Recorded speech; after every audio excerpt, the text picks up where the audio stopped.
About, I don't know, 7 years ago, I was down at Schumacher College, our brother institution outside of, in Dartington. And on the course with me was a fellow called Rob Hopkins. And he just started this little thing called Transition. Today it's, I think, what, 3,000, Rob, around the world? All over the world, transition towns. It's the biggest citizen-led movement there is, as far as I know. And it's been hugely effective. Government are listening to it. Local communities are being transformed by it.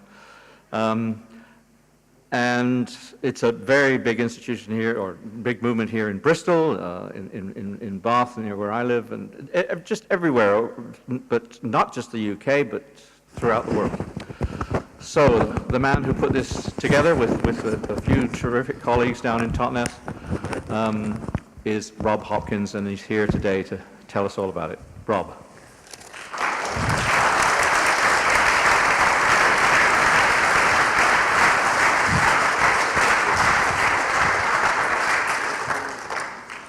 Good morning.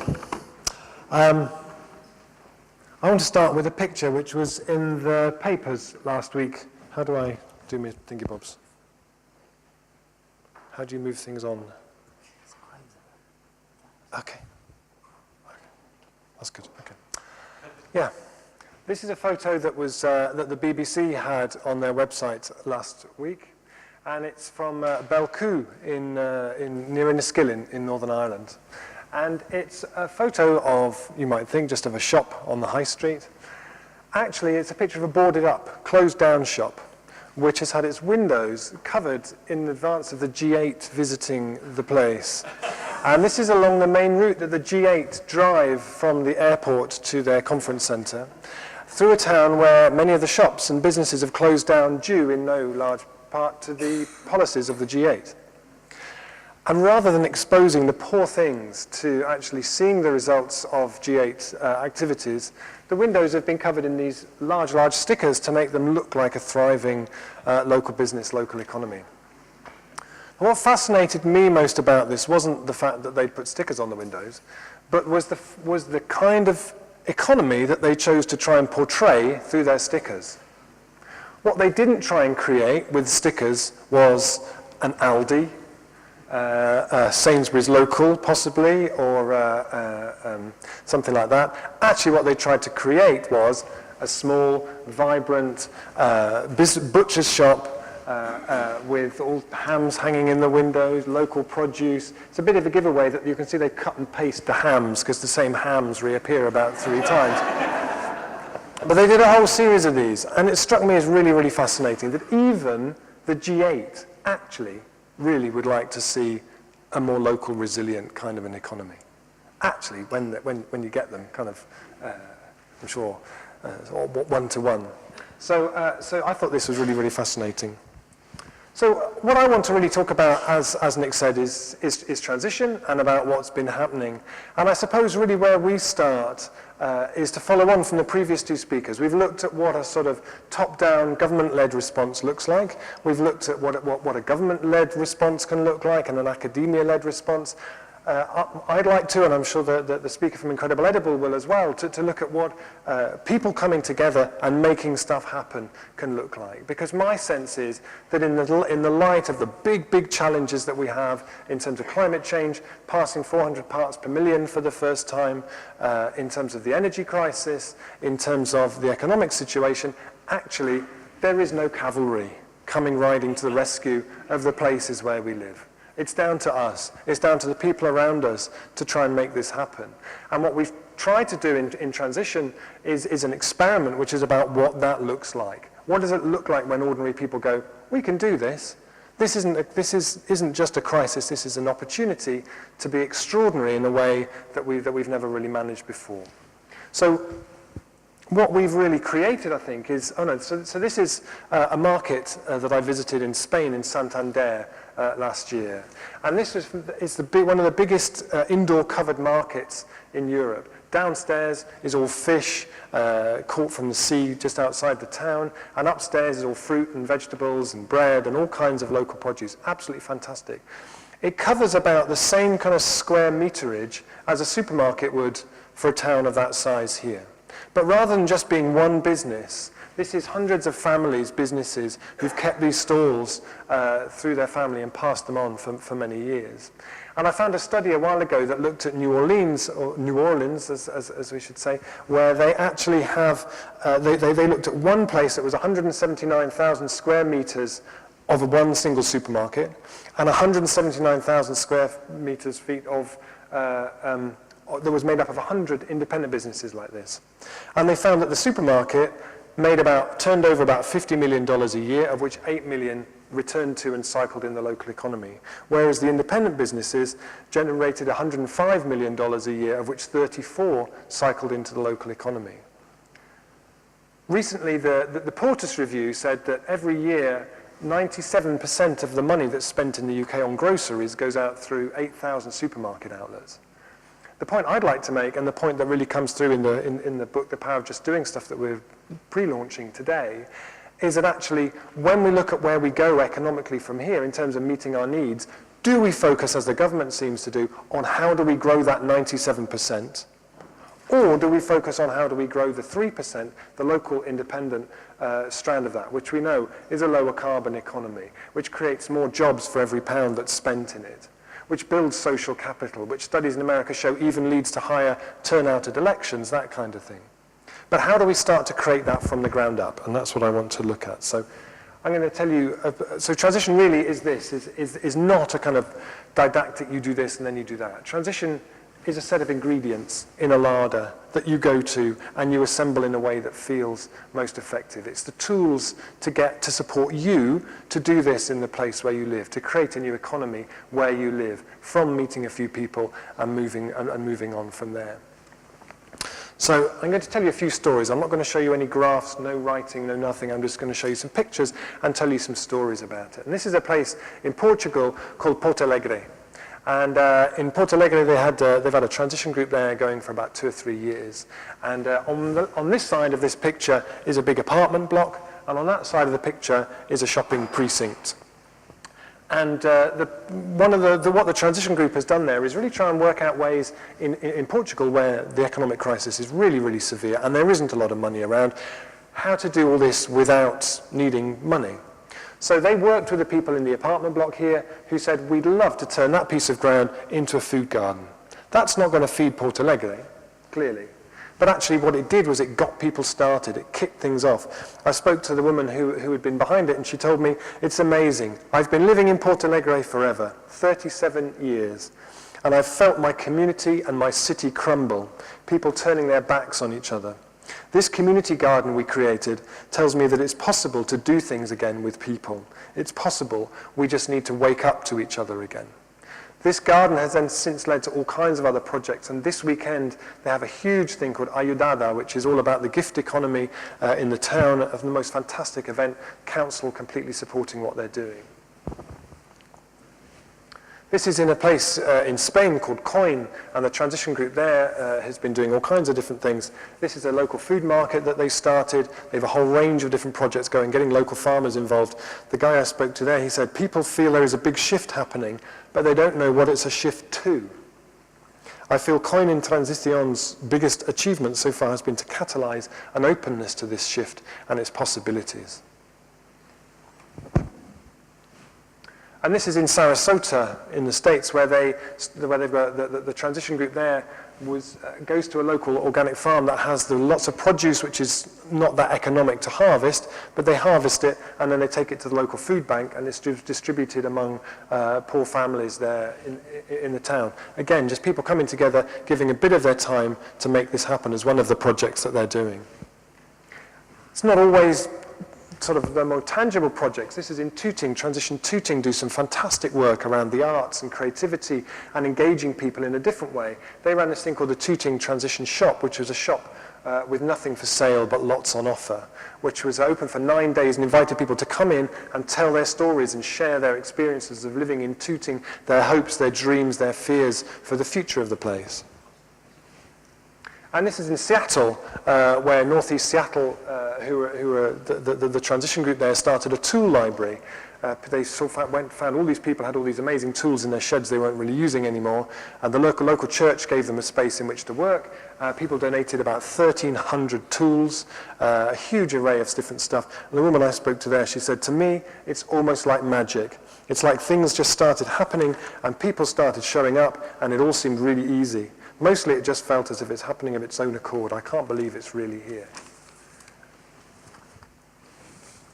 And this is in Crystal Palace, where we have a launch of the book as well on Tuesday. Crystal Palace, Transition Town, have only been going for 2 years, but they've a really great model of how this process starts to build a momentum, how one thing gives you confidence to do the next thing, which builds confidence for the next thing. They started a garden when the woman at the front who's kneeling down decided that she wanted to grow her own Christmas dinner in Crystal Palace. That was the initial kind of inquiry. She found some space in the local park. They let her start a garden. The community garden that was started there won the Mayor of London's Community Garden Award last year. It's then led to them starting 4 more community gardens around Crystal Palace. They started a social enterprise called Palace Preserves, using wild produce from around the area to make preserves to sell. They started an extremely successful food market in Crystal Palace 3 weeks ago, where all the traders have sold out every day after about 3 hours. They run fair trade fortnights. They started a project called the Palace Pint, where they're growing hops in people's back gardens and in pub back gardens across Crystal Palace that they'll then use to make a Crystal Palace pint. They started Palace Power, which is a community-owned energy company, and they run regular waste pickups where they all go out and pick up rubbish all around Crystal Palace. It starts with a few people gathering other people around them and saying, let's do this, let's make this happen, and it starts to build a momentum. And this is in Brazil, in Brasilândia, which is one of the favelas in Sao Paulo. And one of the things that's been most interesting since I last spoke at one of these is to see how transition goes off and is picked up in different places by people who feel it belongs to them. So in Brazil, transition doesn't feel like something from England. It's a Brazilian thing. In South Africa, in the townships where it started to emerge, it doesn't feel like something from England. It's something that belongs to the people in that place. They've started all kinds of things there. They don't frame it there as being around peak oil, climate change, economics. They frame it as being around social justice, issues around violence, empowerment for women, that kind of thing. Led to all kinds of brilliant projects. That's really the first step of it. And I think what I'd like to do today is to give a sense of, you might be looking at that and go, well, that's all very well. But when we look at the scale of climate change, we look at the scale of the economy. How on earth is a little bit of lettuce grown on a verge in Portugal actually going to make any real difference? And what I like to do is to give a sense of how I imagine this can scale up to actually be something that works alongside the top-down responses, the government-led responses. So the second stage is really about, it feels like after the time we've been doing this, we have a model that you can pick up in your community, can bring people together, can support this process, and it works. The second step is how do you then start to turn that stuff into livelihoods for people? How do you take it so it's not just something that we do on our Wednesday evenings after we've worked and done the kids and done all the other things? How does it actually become something that generates livelihoods? This is in Dunbar in Scotland. Sustaining Dunbar are a really great transition project up there. One of their projects was starting a community bakery. They raised money from the local community and they now have the bakery up and running as a social enterprise, training local young people. This is in Slowett in Yorkshire, where the local greengrocers shut down and the community raised about £40,000 in shares to start to take this over and create their own community shop, which has become a catalyst for loads of other things. It's not just a shop. It's led to, for example, they found when they were running their own shop as a wholesaler, most of the garlic available to you as a wholesaler comes from China. They said, this is ridiculous. We grow garlic here. So they started the Slough Garlic Challenge, where whenever you went into the shop, there was a little bowl of seeds of garlic cloves on the counter, and they gave you a couple. Take them home, grow them, bring them back in. If nothing else, we'll be self-sufficient in garlic within a couple of years. But it's become a real catalyst for looking at that local economy and how it works. This is in Bristol, of course, the Bristol Pound. The Bristol Pound are out there. The Bristol Pound is a fantastic example of a local currency at scale, a local currency that covers a whole city, which is really innovative and creative. If you live in Bristol and you don't yet have an account for shopping with your mobile phone using the Bristol Pound, please sign up today outside. It's fantastic. Already other cities are approaching, really, really keen on this. Oxford yesterday announced that they were looking at starting a currency like this. The beauty of it is that it cycles locally, that money stays locally, it makes things happen. It supports that 3% economy, if you like, and helps it to expand. This is in Japan, in Fujino in Japan, and Transition Fujino was the first transition project there. There are now many of them. And after the nuclear disaster and the tsunami, they decided, well, what are we going to do about this? And so they set up their own electric company, the Fujino Electric Company, and they had all this solar stuff, and there were other communities nearby that had been trashed by the tsunami, and they put all this stuff on a truck and went over there. And one of the big cultural things there is what they call a Festival of Light, and they couldn't do it because there was no electricity. So they took all this gear to those places, set it up and enabled those festivals to run. And they're now expanding as the Fujino Electric Company to really look at how that place can work as a community-owned energy company. They've inspired another 40 communities across Japan to pick that up and run with it as well. So one of the beauties of something like Transition, it's like a network of research and development units. One place comes up with an idea and it can spread very, very quickly and be very, very replicable. And there's a real power to that, I think. This is in Brixton. And again, this is another example of how we start to turn this stuff into social enterprises, but in such a way as well that the community is invited to invest in it. So this is a guy called Agamemnon Otero, who's the first Agamemnon I ever met, and who is absolutely on fire with this stuff. He's fantastic. He'd be a great speaker for one of these in the future. He took me up onto the top of this tower block in Brixton. In the very, very top left, you can see there's some solar on the top of those buildings there. That's Brixton Energy Solar One. They raised £65,000, I think, from people in Brixton to do that. Most of that came from your more kind of white middle class sort of people who were interested in green issues. The Brixton Energy Solar 2, this one here, about 60% of the money, the investment in that, came from the people on the estate. Installing those panels, trained local young people how to do it. It raises a fund for energy efficiency in those buildings. And it's created a buzz on the estate where they say, okay, well, we get this now. You're trusted now. You're a better investment than an ISA. And they're planning Brixton Energy 3 on another tower block, which they reckon will come all from people who are living on the estate. That kind of working at that scale is something that's very difficult for government to do from the top down. Local communities can come together and enable that. And this is in Bath, just up the road from here, Bath and West Community Energy, a community energy company that came from Transition Bath and Transition Corsham. And they operate, the model that they have means that you can invest your self-invested pension into a community energy company. Their first share option, they raised £750,000 from local people to install renewables. And that's, I think, one of the things that's really powerful about this. How do we shift from trying to draw inward investment into our communities to looking at internal investment? How do we spend the money that we spend, the money that we invest in a different way so that it drives this kind of economy forward? So that's the second stage, really, and we have something in Transition Network which we call the Reconomy Project, which is about supporting people in transition projects who want to turn their ideas into social enterprises, but who may not come from a culture where they really know how to do that. But this is the third one, which I think is really important. This is a local economic blueprint that we did for Totnes, and there was recently one done for Herefordshire as well, and the one from Brixton is going to be reporting very soon. The idea of this is, when we talk about the idea of localization, and resilience and making our economies more, localizing what we can of our economies, we don't really often make the economic case for that so well. If Tesco want to open somewhere, they can say we'll create X number of jobs, we'll bring X amount of money into the local community.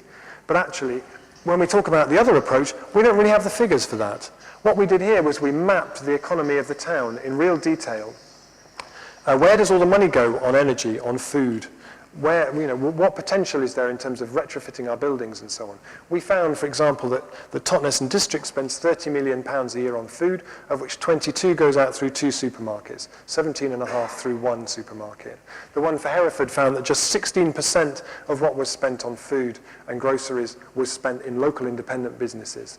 But it means that we can, for the first time, say, if we can just shift 10%, this isn't saying drive the supermarkets out, rise up. It's really saying, if we can shift 10% of what we spend as a community, that's £2 million a year coming into our local economy. That's our cavalry. That's what we can come together and make happen. That creates local jobs. That money cycles locally. We can actually do this. So the economic blueprint is something where we can start to map and make that economic case. The beauty of the Totnes one was it wasn't just done by Transition Town. It was done by the Town Council, the Chamber of Commerce, the local schools, the local colleges. There was a coalition, a platform that came together to make that happen because it really, really mattered. Oops, I've leapt ahead. So really, I think that's the third one. And then the fourth one we're looking at, which then builds on top of that, is how do you then bring investment into that? There are people out there looking for investment with a social return. I think now with thousands of transition initiatives, many of them now starting to turn these ideas into enterprises, creating these kind of internal investment approaches, and we can bring some investment in to drive that forward, then maybe, just maybe, we start to have something which can work alongside these other approaches and become something that can really make the difference we need to see. And one example of that is this is in Totnes, a project I've been involved with called the Atmos Project, where we are very, very close, within touching distance, of bringing this 8-acre derelict former milk processing site into community ownership, running the first neighbourhood community right to build order in the country, which is about the community master planning, designing this site, running a referendum. That constitutes planning permission, and then developing this site as a catalyst for a transition economy with community investment as the thing that really drives that forward and makes that happen. So I'd like to finish really with yeah, I suppose it feels to me like if we can start to get all those things lined up, we have something very powerful, and we're starting to see that really happening all over the place. And I was recently looking at an article online about transition in Canada, in Vancouver, and they talked to one of the people there, and they said, well, how would you sum up transition? What is it about? And she said, talk to your neighbours, see what happens. And that feels like a really nice way of capturing it. So if you want to find out any more about transition, Transition Network has all sorts of resources on there. So thank you very much for your time. Thank you.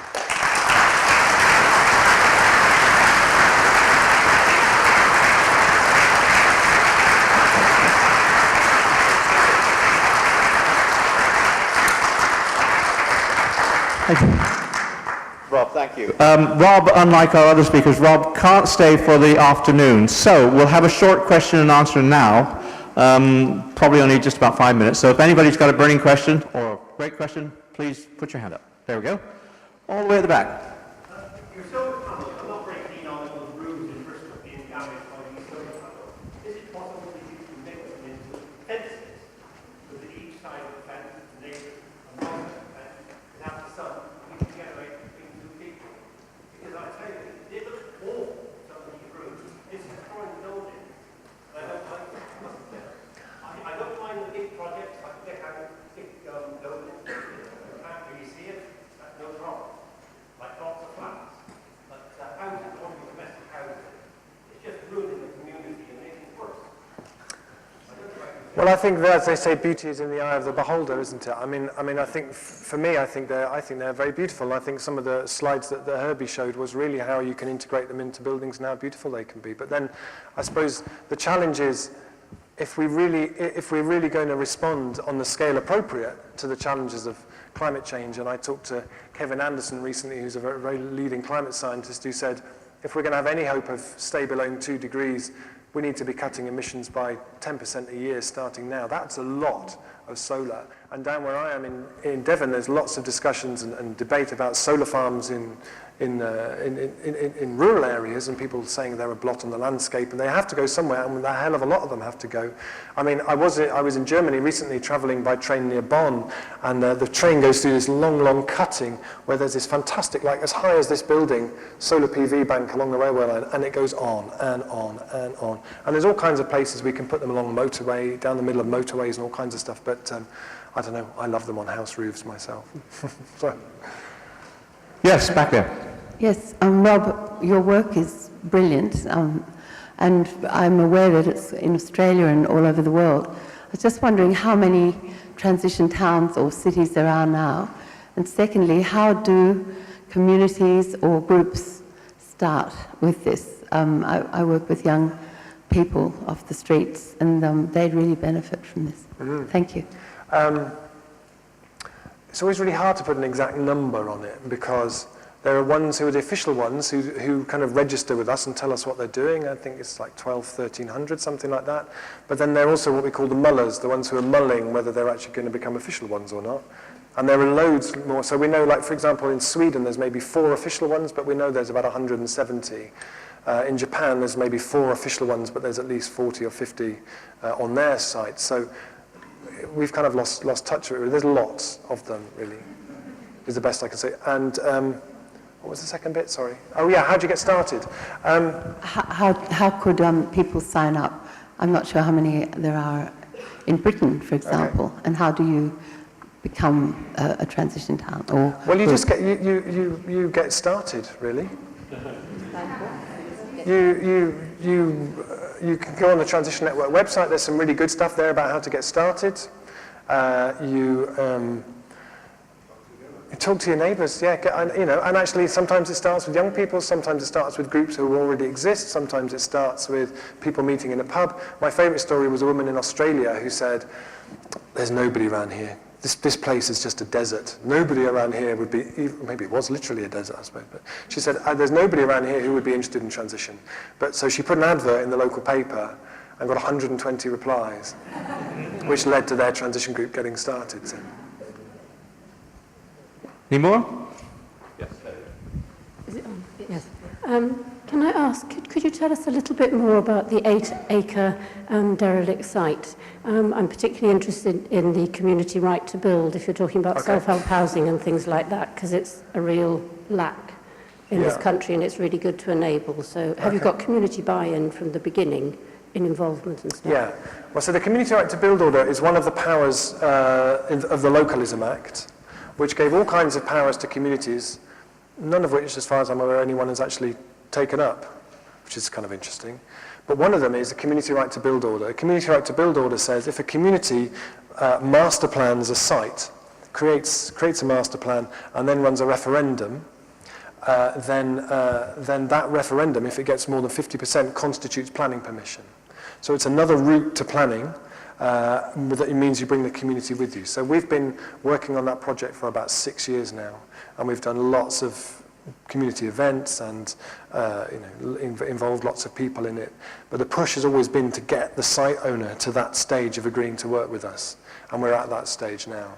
And it's very, very exciting. It's right next to the railway station. And we had a guy who came down from the Department of Communities and Local Government, and he said, this will really, if this goes forward, this will define what localism is. Because there isn't yet, all those powers are out there, this term localism is out there, but what is it? And actually, if we can bring this approach, this kind of thinking, this sort of internal investment, community resilience as economic development, and model it in a development on that scale, that can have a real impact nationally, I think. Great. One more, final one.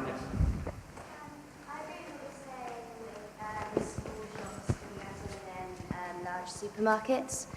But I was wondering how likely and feasible you think it'd be to transition back to having lots of small family-owned businesses, given that the supermarkets are here now, and a lot of people like their convenience and their cheapness, and because they're large corporations, it might be difficult to remove them.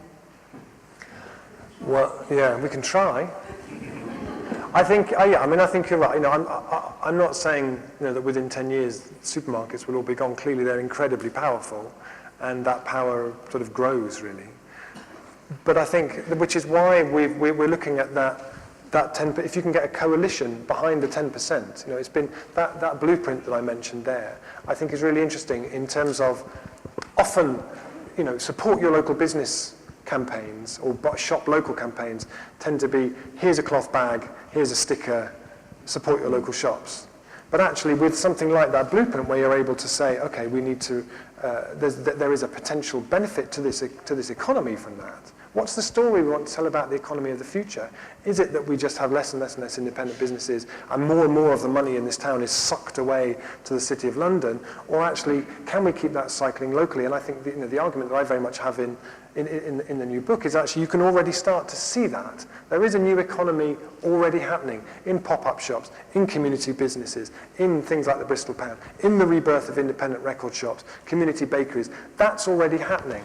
It's how do we get behind it and support it and put our shoulders to shifting the 3% to 13% to 23%. You know, it's not sort of let's abolish all the supermarkets tomorrow, but actually we can make that push and be hugely better off for it, I think. Rob, thank you very much. Thank you.